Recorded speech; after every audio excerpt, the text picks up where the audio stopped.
Opposition कहती है कि जो पार्लियामेंट के अंदर सीआईएसएफ को लगाया गया है इसकी वजह से लेजिटिमेट प्रोटेस्ट नहीं हो पा रहे और वो फोर्सिबली लोगों को बाहर किया जाता है जब प्रोटेस्ट करते हैं तो वेल ऑफ द हाउस से।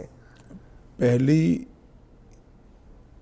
एक बात की स्पष्टता आप समझ लीजिए, पार्लियामेंट के अंदर कोई भी फोर्स पार्लियामेंट की और गृह के अंदर सदन की सुरक्षा में वो स्पीकर के अधीन होती है। इसमें फोर्स का महत्व नहीं होता है। पहले भी दिल्ली पुलिस के जवान थे, अब सीआईएसएफ मार्शल्स थे ना पहले। तो वही मार्शल्स होते, आज भी मार्शल्स ही है।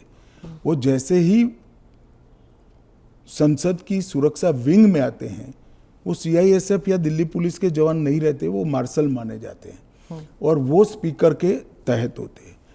मार्शल सदन के अंदर तभी प्रवेश करते हैं जब स्पीकर उनको ऑर्डर करे। एक बात, ये जो बदलाव हुआ है वो एक बड़ी दुर्घटना हुई थी।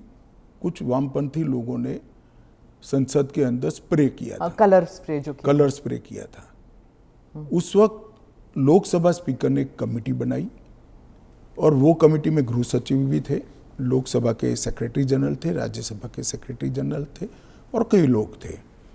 उन्होंने मिलकर ये तय किया कि किसी ने किसी एक सीएपीएफ ने स्पेशल संसद की सुरक्षा के लिए ट्रेनिंग किया हुआ एक दस्ता बनाया जाए, जो दस्ता संसद सभ्यों की गरिमा, पार्लियामेंट्री प्रोसीडिंग की गरिमा और संसद की सुरक्षा तीनों का समायोजन कर कर काम कर पाए।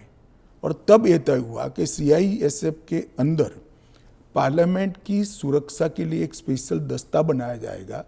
जो पहले दिल्ली पुलिस के लोग मार्शल के रूप में आते थे, उसी तरह से मार्शल के रूप में सभापति और स्पीकर के अंतर्गत काम करेंगे। पर ये एक सेकंड, वो संसद की बाहरी सुरक्षा को भी सुनिश्चित करते हैं और आंतरिक मार्शल का काम भी वो करते हैं, क्योंकि संसद के अंदर हथियार ले जाने की अनुमति किसी भी सुरक्षा कर्मी को नहीं है। पर ये पैरामिलिट्री हो जाता है ना ट्रेनिंग उनकी। दिल्ली पुलिस क्या होता है, वो भी पुलिस होता है, वो भी मेरे ही अंडर आता है। इनको बहाना चाहिए और वो एक प्रकार की भ्रांति जनता में खड़ी करना चाहते हैं, मगर वो निश्चित रूप से सफल नहीं होंगे, क्योंकि जनता से सीधा इंटरेक्शन उनसे कई गुना ज्यादा हमारा है। हम जनता से बात करते हैं, ऐसे ही आकर यहाँ नहीं बैठ गए हैं।